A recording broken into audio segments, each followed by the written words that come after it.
Казвам се Николай Костов, ученик в професионална гимназия по механизация на селското стопанство. Ученик в 11 А клас, паралелка, машинен оператор. И участвах в програма Еразъм плюс 2024 година. Разделиха ни на 3 места. В моята ферма ни учиха как да се грижим и да храним животните. Беше незабравимо и неповторимо приключение за мен.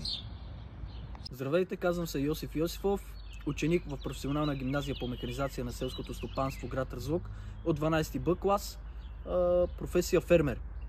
Благодарен съм за тази възможност да бъда тук в Италия, град Маса, понеже това бе една от моите мечти да посетя наклонената кула в Пиза.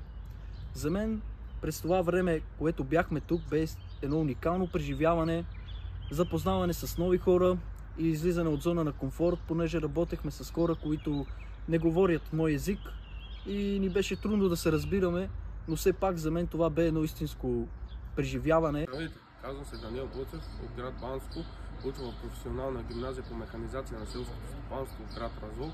От 12 Б клас съм, професия фермер. Дойдох тук в Италия, град Маса, по проект Еразъм плюс.